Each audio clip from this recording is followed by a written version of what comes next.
Hello everyone. तो आज की इस वीडियो में हम बात करने वाले हैं DElEd first year crash course के बारे में, जिसमें हम कवर कर रहे थे हमारा paper 1 understanding society education and curriculum. ठीक है, यानी कि समाज शिक्षा और पाठचर्या की समझ। जो पेपर 1 है हमारा, उसके अंदर हम कवर करते हैं यूनिट 4 हमारा। ठीक है, यूनिट 1, 2 और 3 जो है वो हम कवर कर चुके हैं और यूनिट 4 का लगभग हम आधा जो है वो पार कर चुके हैं, देख चुके हैं। इसमें हम पढ़ रहे थे प्रमुख चिंतकों के मौलिक लेख के बारे में और शिक्षण शास्त्रीय समझ के बारे में। इसमें हम महात्मा गांधी को पढ़ेंगे, गिजूभाई को पढ़ेंगे, रविन्द्रनाथ टैगोर को पढ़ेंगे, मारिया मोंटेसरी को पढ़ेंगे, ज्योतिबा फूले को पढ़ेंगे, जाकिर हुसैन को पढ़ेंगे और कृष्णमूर्ति और जॉन डीवी को पढ़ रहे थे। ठीक है, तो इसमें हमने जो कवर कर लिया था महात्मा गांधी को, ठीक है, गिजूभाई को और रविन्द्रनाथ टैगोर को हमने जो है वो कवर कर लिया है। आज हम पढ़ेंगे मारिया मोंटेसरी के बारे में और इनके बारे में जानेंगे कि इन्होंने शिक्षा में क्या क्या प्रयोग किए हैं और इनके अनुसार शिक्षा जो है वो कैसी होनी चाहिए और इनके अनुसार जो है वो शिक्षा की विधियां क्या क्या है, क्या क्या ये शिक्षा के बारे में कहती है, अध्यापक के बारे में बोलती है, अध्यापन के बारे में बोलती है। इसके बारे में हम जानने का प्रयास करेंगे। ठीक है, तो चलिए सबसे पहले शुरू करते हैं आज का कोड ऑफ द डे से, यानी कि आज का विचार से। तो you are more powerful than you know, you are beautiful just as you are. यानी कि यहाँ पे कहने का अर्थ है कि आपको आपके अंदर जो है वो बहुत सारी शक्तियाँ जो है वो निहित है, जो जिसके बारे में शायद आपको भी पता नहीं है। ठीक है, कहा जाता है कि ह्यूमन जो है, कोई ह्यूमन को जो है वो सुपर ह्यूमन बनने की ज़रूरत नहीं है। ह्यूमन जो है वो खुद ही में सुपर ह्यूमन है। ठीक है, यानी कि आपके अंदर बहुत ही शक्तियाँ हैं, बहुत आप जो चाहे वो कर सकते हैं। ठीक है, खुद को कभी भी जो है वो अंडर एस्टिमेट ना करें। ठीक है, खुद को कभी कमज़ोर ना समझे, कभी खुद को जो है वो ये ना सोचे कि हम कुछ नहीं कर सकते, हम मतलब कहाँ रह गए। ठीक है, इस तरह की फीलिंग जो है आपके अंदर ना आए, उसके लिए ये जो बात बहुत अच्छी कही गई है। और ये कहा गया है कि आप जिस तरह से आपके अंदर जो भी यूनिकनेस है, ठीक है, सेल्फ लव जिसकी बात जो है आजकल कही जा रही है, तो वही बात यहाँ पे है कि आप जैसे हैं, जैसे भी हैं, ठीक है, आप उसी में जो है बहुत ही सुंदर है, बहुत ही आप जो है वो ब्यूटीफुल है। ठीक है, खुद आप जैसे हैं उस खुद को वैसे ही एक्सेप्ट करिए और आप हर व्यक्ति जो है वो यूनिक है। ठीक है, इस बात को आप मानिए और फिर ये समझिए कि यूनिकनेस ही जो है वो क्या है, वही ब्यूटीफुल है, वही जो है वो बहुत ही मतलब खूब सबसे सुंदर चीज़ है। और आप भी जो है वो कहीं ना कहीं सबसे यूनिक है और आप भी जो है वो बहुत ही पावरफुल और ब्यूटीफुल है। ठीक है, सो चलिए शुरू करते हैं मारिया मोंटेसरी के बारे में। अगर बात करें इनके बर्थ की, तो इनका जन्म जो है वो 31 अगस्त को हुआ था 1870 में और 6 मई को 1952 में इनकी जो है वो मृत्यु हो गई थी। ठीक है, ये जो रहने वाली थी वो कहाँ की थी, इटली की रहने वाली है, ये बात ध्यान रखिएगा। इनका जन्म जो है वो इटली में हुआ था। और अगर बात करें तो ये एक प्रोफेशन इनका जो है था वो पहले एक चिकित्सक थी। ठीक है, ये जो है इटली की वो जो क्या पहली महिला जो है वो चिकित्सक के रूप में ये जानी जाती थी। ठीक है, और फिर बाद में इन्होंने शिक्षा में प्रयोग किया अपना और काफ़ी जो है वो एक विधि भी निकाली, जिसको मॉन्टेसरी विधि, जिसके बारे में हम पढ़ेंगे अभी, वो उसके बारे में जो काफ़ी प्रचलित विधि रही आगे चल करके। और इन्होंने जो भी शिक्षा में प्रयोग किए उसकी वजह से ये इनको जो है शिक्षण शास्त्री भी हम कहते हैं। ठीक है, इनके नाम से जो है वो मॉन्टेसरी पद्धति या मॉन्टेसरी विधि जो है वो काफ़ी प्रसिद्ध रही है। ठीक है, इनकी शिक्षा पद्धति आज भी कई विद्यालयों में प्रचलित है, यानी कि आज भी कई विद्यालयों में इनकी पद्धति जो है वो उपयोग में लाई जाती है। ठीक है, एक हमें पढ़ना है जॉन ड्यूवी के बारे में। तो जॉन ड्यूवी जो है वो मारिया मोंटेसरी से ही प्रभावित रहे हैं। ठीक है, इसके बारे में आप जानिएगा। और ये गीजू भाई शायद, हाँ, गीजू भाई जो है जिनके बारे में हमने पढ़ा है अपने लास्ट वीडियो में, तो गीजू भाई जो है वो काफ़ी प्रभावित रहे हैं मारिया मोंटेसरी से ही। ठीक है, और आपको गीजू भाई जो हमारे भारत के गुजरात के रहे हैं, उनसे आपको देखने को मिलेगा कि वो मारिया मोंटेसरी पद्धति को काफ़ी ज़्यादा वो मतलब एक्सेप्ट करते हैं। ठीक है, और काफ़ी उनसे जो है वो प्रभावित होते हैं और इनकी और जो गीजू भाई की जो पद्धति है वो काफ़ी ज़्यादा क्या करती है, मिसमैच करती है, बहुत ज़्यादा जो है आपको मिली जुली जो है आपको दिखेगी। ठीक है, मिलती जुलती दिखेगी। अगर मैं बात करूँ इनके बारे में, तो इनके बारे में एक बहुत ही खास बात यह है मारिया मोंटेसरी के बारे में कि 1984 में जो है वो इटली की ये पहली ऐसी महिला जो है वो चिकित्सक बनती हैं। यानी कि इनके पहले एक भी चिकित्सिका जो है वो ऐसी नहीं थी इटली में जो महिला रही हो। ठीक है, तो ये महिला की पहली जो है वो डॉक्टर कह सकते हैं, वो जो है मारिया मोंटेसरी ही थी। ठीक है, अगर बात करें इनके मॉन्टेसरी पद्धति की, तो इनकी जो पद्धति या फिर इनकी जो विधि है, जिसे हम मॉन्टेसरी विधि या मॉन्टेसरी पद्धति कहते हैं, ये जो है वो आधारित थी खेल विधि पर। ठीक है, या ये किस पे आधारित है, खेल विधि पर है। और ये बेसिकली जो है वो किसके लिए है, तो लगभग 3 से 6 साल के बच्चों के लिए जो है ये विधि जो है वो लागू होती है। यानी कि हमारे जो छोटे बच्चे होते हैं, जो अभी प्रारंभिक विद्यालय में जो आते ही हैं, ठीक है, जिनको कहते हैं जो शुरुआती दौर होता है हम किसी बच्चे का विद्यालय आने का, ठीक है, जिससे हम नर्सरी, LKG, UKG या फिर 1-2 कहते हैं, तो वहाँ तक की इनकी जो शिक्षा पद्धति है वो लागू होती है और ये खेल विधि पर जो है वो आधारित है। ठीक है, जो रूसों के, और ये जो है वो रूसों से काफ़ी ज़्यादा प्रभावित आपको देखने को मिलेंगी। इसके पहले भी हमने जो है रविंद्रनाथ टैगोर के बारे में बात किया और बात किया है गीजू भाई के बारे में, तो आपको या फिर और गांधी जी के बारे में। तो आप अगर चारों में देखें क्या कॉमन रहा है, तो रूसो जो है वो चारों में आपको कॉमन देखने को मिलेंगे। ये चारों में क्या कॉमन रहा है, सॉरी इस चारों में क्या कॉमन रहा था, रूसो जो है वो चारों में कॉमन रहा है, और ये चारों लोग जो है वो रूसो से काफ़ी आपको प्रभावित दिखेंगे।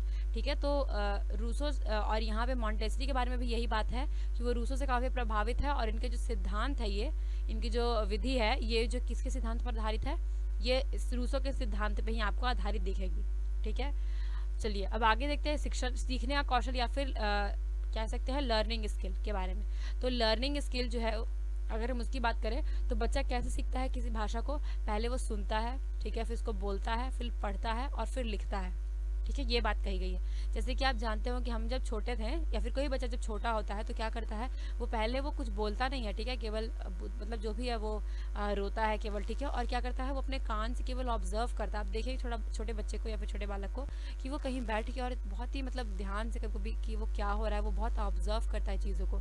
ठीक है, तो वो पहले सुनना सीखता है जब वो छोटा होता है, तो ठीक है, फिर सुनता है और फिर वो बुदबुदाना सीखता है, यानी कि बोलने का उसको प्रयास करता है, और फिर उसको पढ़ता है किसी विद्यालय में जाकर या फिर कहीं भी जाकर के, और फिर वो जो है फिर वो लिखना सीखता है। ठीक है, तो ये बेसिकली जो है वो एक विधि है किसी भी भाषा को सीखने का। आपको कोई भी भाषा सीखनी हो तो आप अगर इससे सीखते हैं तो आप एक नेचुरल प्रोसेस है किसी भी भाषा को सीखने का, और ये काफ़ी आसान विधि है। ठीक है, जिसमें आप किसी व्याकरण और किसी भी वोकैब्युलरी के बिना जो है वो भाषा आसानी से सीखने का प्रयास करते हैं। ठीक है, लेकिन मॉन्टेसरी कहती हैं कि अगर बच्चे को भाषा सिखाना है, ठीक है, तो यहाँ पे सुनना और बोलना ये तो ठीक है, लेकिन वो कहती हैं कि ना पहले बच्चा ठीक है सुनेगा और उसको फिर बोलने का प्रयास करेगा, लेकिन वो क्या कहती है कि पहले लिखना आता है और फिर जो है वो पढ़ना आता है। ठीक है, उनके अनुसार कहना है कि पहले बच्चा अगर सुनेगा फिर बोलेगा और फिर क्या करेगा, वो लिखेगा, और लिखते लिखते ही वो स्वतः ही जो है वो बोलना सीख जाएगा। जैसे कि अगर बच्चा लिख रहा है चल, तो वो क्या करेगा, चल चल। ठीक है, इस तरह से वो लिखते लिखते जो है वो पढ़ना सीख जाएगा, उनका ये मानना था। और काफ़ी हद तक मैं भी इससे जो है वो अग्री करती हूँ कि हाँ ये हो सकता है। ठीक है, तो यहाँ पे वो क्या करती है, बस स ब, ये जो स ब प ल इसको हम शॉर्ट में कह रहे हैं, इनको वो कहती है कि स ब ल प, ये जो है ये विधियों देती है इसमें। ठीक है, अगर मैं बात करूँ, ये जो है वो जैसे कि मैंने आपको बताया पहले, ये एक चिकित्सिका रह चुकी हैं, ठीक है, एक डॉक्टर थी हैं मारिया मॉन्टेसरी।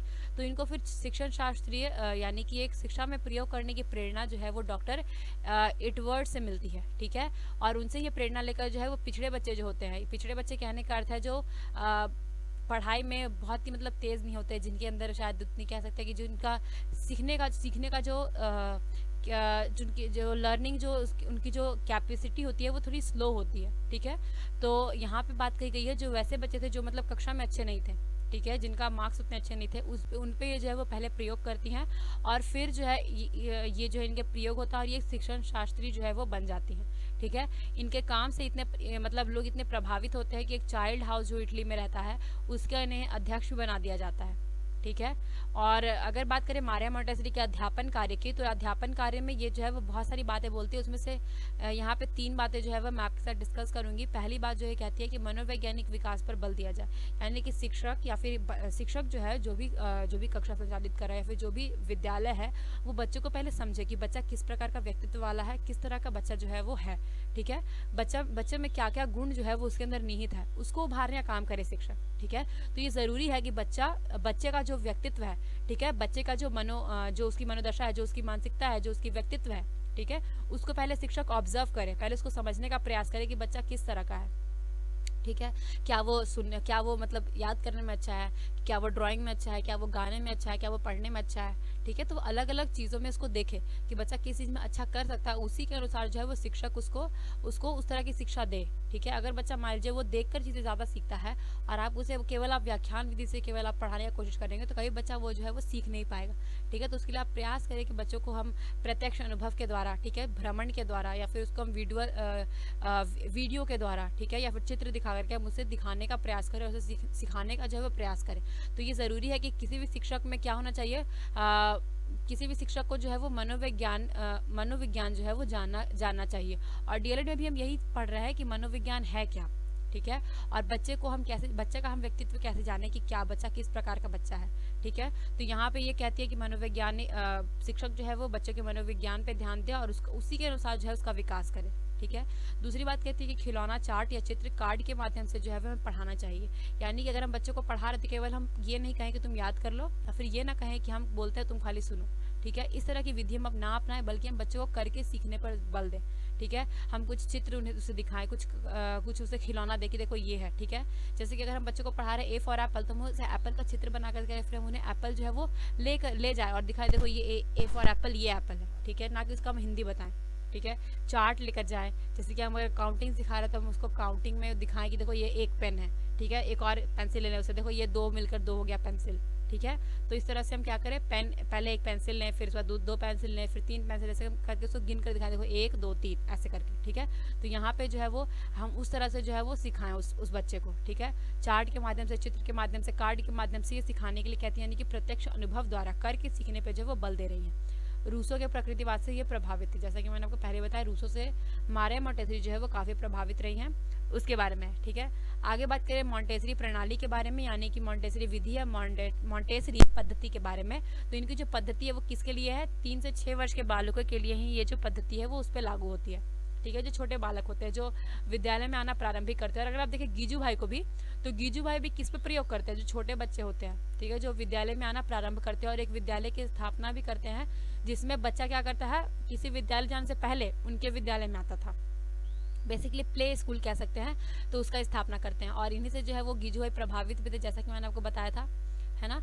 तो फिर यहाँ पे इनकी जो पद्धति है, इनकी जो प्रणाली है वो 3 भाग में यहाँ पे बांटी गई है, भाषा की शिक्षा में, कर्म इंद्रियों की शिक्षा में और ज्ञान इंद्रियों की शिक्षा में, ठीक है। चलिए इसको देखते हैं। तो भाषा की शिक्षा में जैसा कि मैंने बताया, जो हमारा स ब प ल था, उसमें ये कहती है कि स ब प ल की जगह हमें क्या करना चाहिए, स ब ल प को करना चाहिए। यानी कि बच्चा पहले सुने, बोले, लिखे और फिर वो स्वतः ही पढ़ना सीख जाए, ठीक है। इस तरह की बात कही गई है। जिस तरह से आप देखते होंगे, बच्चा अगर सुन रहा है कोई चीज़ को, तो फिर वो बोलता है अपने आप, ठीक है। हम उसे बोलना नहीं सिखाते हैं। तो उसी तरह यहाँ पे अगर बच्चा लिखेगा तो वो अपने आप पढ़ना सीख जाएगा। इस तरह की बात ये कहती है, और ये कहती है ये विधि ज़्यादा आसान है पहले वाले के, ठीक है। दूसरी बात है यहाँ पे जो दूसरा भाग है, कहते कर्म इंद्रियों की शिक्षा देनी चाहिए, यानी कि हमें ऐसी शिक्षा देनी चाहिए जिसमें बच्चा अपना कर्म इंद्रियों को लाए, जैसे कि हमारा हाथ हमारा यूज़ हो, हमारा पैर यूज़ हो, हमारी जो मुंह है वो यूज़ हो, ठीक है। तो इस कर्म इंद्रिया में हमारी 5 कर्म इंद्रियां हैं, वो सारी जो है वो यूज़ होना ज़रूरी है। और बच्चा क्या करे, करके सीखे, ठीक है। करके सीखने पे अधिक बल देती है और कहती है कि जैसे व्यायाम करके हम बच्चों को सिखाएं, बच्चा खुद से कपड़ा पहनना सीखे, फिर उसके बाद स्वयं दैनिक कार्य करे, ठीक है। जैसे कि जूता का फीता बांधना, या फिर हो गया टाई लगाना, या फिर बैग सरियाना, ठीक है। तो ये सब करके बच्चा खुद ही करेगा और खुद ही जो है वो सीखने का प्रयास करेगा। पौधों में पानी देना, ये सब क्या कर रहा है, बच्चा अपना दैनिक कार्य कर रहा है, और इसके द्वारा ही बच्चा क्या कर रहा है, सीख रहा है, सॉरी। तो यहाँ पे कर्म इंद्रियों की शिक्षा, यानी कि करके सीखने पे जो है ये इनकी विधि जो है वो बल देती है। तीसरी बात इसमें है ज्ञान इंद्रियों की शिक्षा, यानी कि बच्चा जो है वो क्या करे, अनुभव करके सीखे, ठीक है। और क्या करे वो, जैसे कि हमारी ज्ञान इंद्रियां क्या हो गई, 5 हमारी ज्ञान इंद्रियां, 5 हमारी कर्म इंद्रियां। तो यहाँ पे 5 हमारी ज्ञान इंद्रियां जो है वो क्या हो गई, हमारा कान, नाक, मुंह, आँख और हमारी त्वचा, ठीक है, और जीवा। तो यहाँ पे ये 5 कर्म इंद्रियों का उपयोग करके बच्चा जो है वो सीखे। जैसे कि बच्चा अगर हम कुछ भाषा सिखा रहे हैं तो बच्चा क्या करे, सुने पहले उस चीज़ को, ठीक है, फिर उसको बोले अपने मुंह से, ठीक है। फिर उसके बाद वो चीज़ को देखे, जैसे कि अगर हम बच्चों को बता रहे ए फॉर एप्पल, तो क्या कर रहा है बच्चा, देख भी रहा है, एप्पल हम लेके जा रहे हैं तो, या फिर चित्र दिखा रहे हैं तो देख भी रहा है आँख से। दूसरा क्या कर रहा है, वो सुन भी रहा है, हम बोल रहे हैं तो, ठीक है। तीसरा क्या कर रहा है, बच्चा उसको बोल भी रहा है। तो यहाँ पे 3 हमारी ज्ञान इंद्रियां जो है वो क्या हो रही है, उसमें इन्वॉल्व हो रही है। तो हम बच्चों को उसके द्वारा सिखाएं, ठीक है। और जितना वो अनुभव करेगा, जितना चीज़ें जो है वो देखेगा अपने आसपास, उतना ही वो बच्चा जो है वो अधिक सीखेगा, ठीक है। और फिर इनके द्वारा बहुत सारा उपकरण भी जो है वो बताया गया, जैसे कि छेदों वाला तख्ता। जैसे कि आपने देखा होगा छोटे बच्चे जो होते हैं, ऐसे एक बोर्ड होता है, वहाँ पे ऐसे छेद रहता है और उसमें जो है वो फिल करना रहता है, ठीक है। नाम लिखा रहेगा यहाँ पे और फिर इसमें फिल करना रहेगा कुछ जो मतलब जैसे कि एप्पल का यहाँ पे शेप बना रहेगा और फिर वहाँ पे उसको भरना रहेगा, ठीक है, एक अलग से बोर्ड से, और यहाँ पे उसका नाम लिखा रहेगा।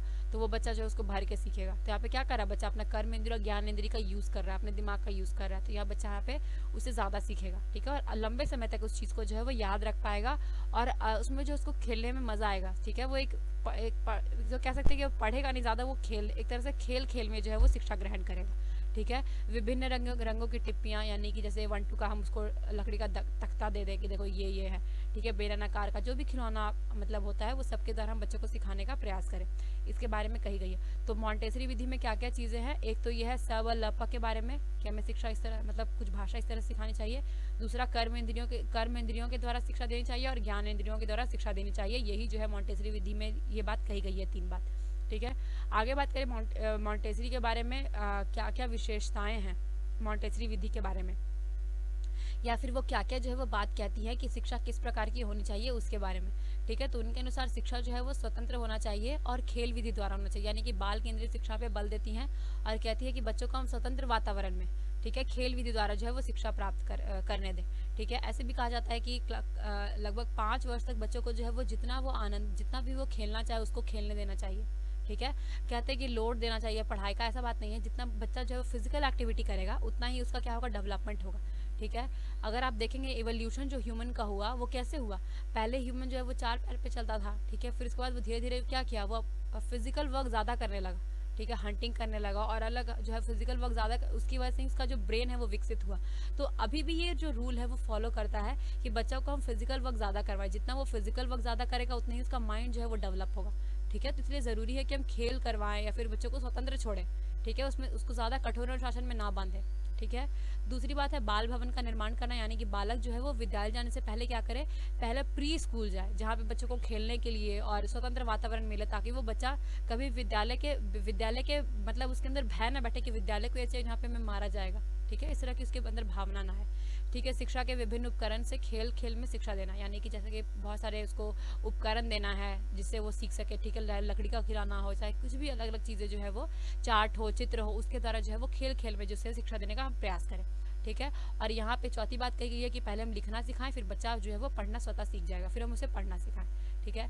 मनोवैज्ञानिक विधि करके सिखाना, बालक खेल शिक्षा विधि बाल केंद्रित शिक्षा, यानी कि बच्चों को हम क्या करें, पहले हम बच्चों को जाने, उसका मनोविज्ञान जाने कि वो किस तरह का बच्चा है, उसके द्वारा ही हम उसे सिखाएं, उसको उसी तरह का हम शिक्षा दें और बाल केंद्रित शिक्षा पे हम बल दें, यानी कि बालक के अनुसार ही जो है वो शिक्षा रहे, ठीक है।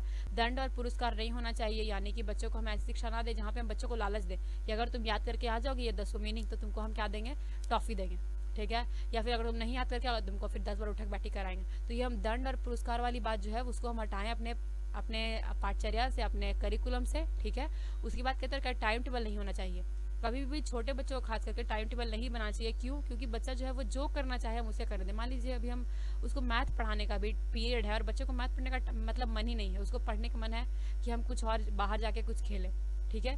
तो हम बच्चों को उसी के अनुसार बनाएं। क्या होगा अगर हम छोटे बच्चों को, आप देखिए कंट्रोल करना थोड़ा मुश्किल होता है, अगर आप एक क्लास में लेकर बैठते हैं बच्चों को और उसको पढ़ने का मन नहीं है अगर मैथ बनाने का, जोड़ घटाव करने का, और आप उसको अगर ज़बरदस्ती अगर बोलेंगे जोड़ घटाव करो या फिर आप उसको बोर्ड पे बताएंगे कि देखो ये 1 और 1 2 होता है, तो आप बच्चे कितना भी बता ले और बच्चा अगर आपको सुन भी रहा है ज़बरदस्ती डर के मारे, तो वो जो है वो ग्रहण नहीं कर पाएगा चीज़ों को।